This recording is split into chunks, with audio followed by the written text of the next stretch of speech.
I don't know why I feel like just jabbing the bear here recently, but here we go, bear. Have another stick to the ribs. Edward Snowden, have you heard of this guy? I know there's some of you who are listening who are like, yeah, we should probably sandblast off one of the 4 presidents and put him right on Mount Rushmore. And there are others of you who are like, that guy is a traitor because I heard that he put people in danger and he violated rules and stuff. I cannot possibly hide what I think. I think that if your government is misbehaving, it's the obligation of the person who sees the misbehavior to report it to the government's boss, which is the people. So there are things that Snowden did that I happen to like. Maybe I don't agree with everything he thinks. Who cares, right? We've learned to get along even in disagreement and agreement, whatever. What is significant, though, is that when Edward Snowden started to say, heads up, everybody, your government's listening to your phone calls, that is totally happening. It's not like some paranoid tinfoil hat thing that's going on. This is a real deal. It's an actual practice. There's a name for the program. How do I know? I worked on the program, and here's all the data about it. A lot of people at first were like, that is crazy conspiracy stuff, and I don't like it. And then eventually the government was like, we said no for like the first 10 times you asked, but now that you have the actual paperwork, we listen to you guys. I mean, it's for your own safety, though. And I again understand that there are going to be people in this conversation who really value that feeling of safety you get from, the government doing the things that the government does. And you know what? I like you. That's cool. Whatever's fine. I am definitely on the other side of the spectrum. We're like, personal responsibility and freedom and civil liberties and the Bill of Rights and the Fourth Amendment.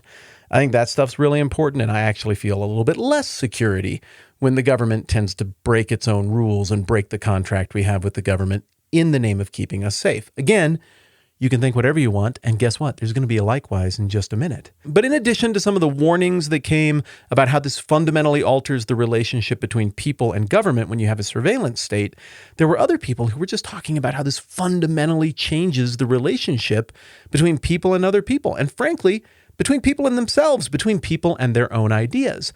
And they started to trot out this sociological data saying that monitored people have a much smaller Overton window, a much smaller amount of acceptable thought that they will engage in or articulate than unmonitored people. Unmonitored people will explore lots of ideas.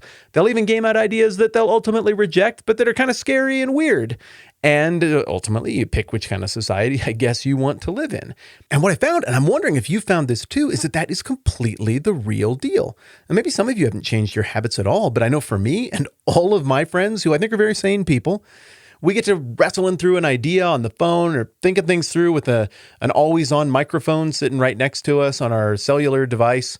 And at some point, we'll just feel the need to say, and hey, just to the agent who's on the other end of this listening, or if this happens to get pulled up as something that flags the algorithm, we don't like violence. We don't think anyone should hurt anybody. We are kind of pacifistic in our mindset. And what we're talking about here are movements in history, not things we are advocating for or think would be good. Like we say stuff like this. I make announcements where I say things like, and that was a joke, person who monitors my phone calls. Now, is anybody specifically listening to me or not? I don't know. But they've declared that they're allowed to, and as a result, it changes how you talk. And likewise, even if you're just hanging out in the house and you're on a phone call and you know there's nobody in the house, you might talk a little differently than you do if there's somebody else in the other room that you want to impress and you want to say things just loud enough for them to hear it. Maybe I should have gone with that analogy to start with. It took 10 seconds. It was much more relatable, and it wasn't politically loaded to make people mad at me or uncomfortable at the beginning of this. Whatever, we're committed to it now, my friends. Likewise, when we get to Matthew chapter 6, Jesus is acknowledging this reality in how communication happens. You're either talking to who you're actually talking to, or you're talking at who you're talking to, but you're really speaking to everybody who's hanging out around you. Now look, as a rhetorical device, clearly Jesus isn't saying, don't ever do that, because he's talking to his disciples, and he intends for everyone around him to listen in and hear what he's saying. He's also pushing back on the religious leaders of the day here in Matthew chapter 6 as he's talking to the disciples. But when it goes the other way around, what Jesus seems to be saying is that when a religious person is trying to commune with God through the act of prayer and communication with God, they should just be communicating with God and not trying to impress other people.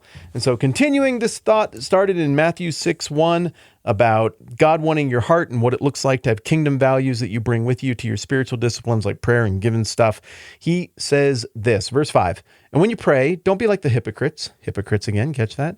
For they love to pray standing in the synagogues and on the street corners to be seen by men. I tell you the truth, they've received their reward in full. But when you pray, go into your room, close the door, and pray to your Father who's unseen. Then your Father, who sees what's done in secret, will reward you. And when you pray, don't keep on babbling like pagans, for they think they'll be heard because of their many words. Don't be like them, for your Father knows what you need before you ask him. Well, this all raises a lot of questions, and I think all we can do is go verse by verse and try to tackle each one. Okay, the hypocrite word again. Remember we were talking about that yesterday? It's a thing that theoretically we don't want to be. Maybe it's a thing that's getting a little bit more popular culturally right now, but I think most of us want to be consistent. Jesus' opening charge is that if you go out and say you're talking to God, but all of your words and phraseology is framed with the intent of impressing people who might happen to listen in, you're doing it in a screwed up way. Did you keep a diary when you were a kid? Do you keep a diary now? When you write the diary, are you one of the people who writes to yourself, your future self, and all you have in mind is I want some documentation of where I've been, and I want to reflect on this later, and I just want it written down? Or are you the kind of person who imagines, and I know this from personal experience, that someday you might be very important, and maybe that person who you secretly really like is going to read your diary, or maybe some historian someday will read it and be like, this is the most important, brilliant person ever, or maybe some producer will discover your diary and be like, look at the brilliant things this person wrote in their diary. This is the most important diary in the history of diaries. Again, how you conceive of who's on the other end of the diary really affects the way you write the diary. So it's not just a question then of, if you pray like this, your heart motives are bad. I think what we also see, looking at the larger context, is that Jesus is saying, if you pray with an external audience that you're trying to impress in mind, it actually will make your prayer worse. It won't make sense. You'll repeat dumb stuff again and again. We'll break that down more.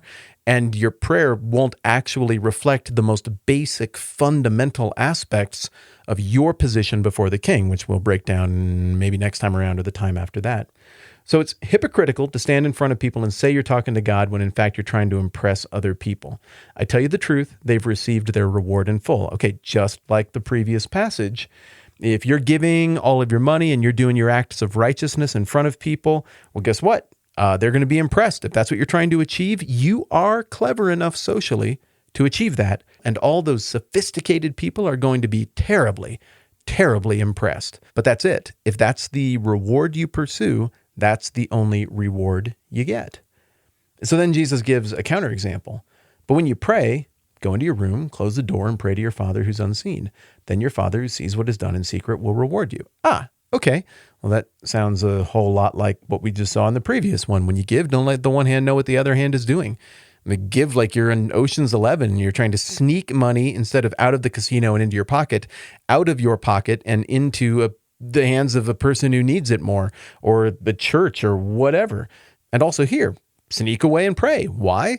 Well, so you won't be tempted to pray for dumb reasons and pray dumb things that aren't in keeping with kingdom values. And when you pray, don't keep on babbling like pagans, for they think they'll be heard because of their many words. Okay, here's another pushback that apparently the original audience would have been tracking with. And frankly, we see religious expressions both inside and outside of Christianity today that still work like this, right? Where you just say stuff again and again and again and again. And the idea is that theoretically, the deity on the receiving end of that repetition just needs to be, I guess, worn down by hearing the thing enough, or by knowing that you're really committed because you said it 10,000 times instead of only 1,000 times. And such a deity, I guess, would be unclear on how the future is going to work out. Whereas Jesus acknowledges the elephant in the room in the very next phrase, which is, well, if you pray one time or you pray 100 times, why would either of those numbers move the needle for a God who theoretically already knows everything? I mean, if he's powerful enough to actually answer your prayer request, wouldn't he have to be powerful enough and sovereign enough to already know the prayer request is coming? Like, why would it matter if you did that once or 100 times or 10,000 times? And I think what Jesus is saying here in verse 8 is, yeah, you're anticipating the right next question. How does prayer even work? And I'll give you this much of an answer. You're probably asking the wrong question about prayer. The question that I think the people Jesus is pushing back on in this passage we're asking is, how do I phrase this to get my thing? And it's like working with insurance. If I say that it happened like this, even though it's true, they're not doing it. But if I describe the exact same event, but I use this one keyword, then they're like, our lawyers tell us we are now contractually obligated to pay for your thing. So congrats on using the secret insurance word. I think a lot of the teaching on prayer and thinking about prayer must have been centered around that. How do I get the deity over a barrel so that the deity has to do my stuff? Do I say things a lot? Do I get a lot of people in my camp so they're all like, that guy seems religious and he's praying the right way. Surely the deity must honor that. Look, we all vote for that prayer to be answered. Or maybe the thinking is just be incredibly righteous and then God is more likely to do your stuff. I mean, it could be. You can come up with out of context Bible verses that could even support many of these positions. I'm thinking of them right now, and I bet you are too. But it seems like Jesus' point here is you don't get to have God over a barrel. You think with your many words and your hyperactivity and your impressing people that somehow the sovereign God who called existence out of non-existence is suddenly like, oh, fine, I have to give you that job. Okay, well, since you said it 12 times and you used the secret insurance buzzword, I have to give you a good parking spot so you can get in and out of Target quickly enough to make it to the kid's birthday party on time. You got me. It doesn't make any sense. Like the whole logical universe just implodes if that is the relationship we have with God. And I'll tell you something that's exploding rather than imploding is the length of this conversation. I've gone too long. I'm just going to cut this thing in half because we got a lot more to break down about this passage. The question of how prayer works is, good heavens, one of the deep water things that you just can't touch on this topic in this way without wrestling with. And it seems like the text is asking us to think about it by verse 8 saying, don't be like them because your Father already knows what you need before you ask him. How does that work?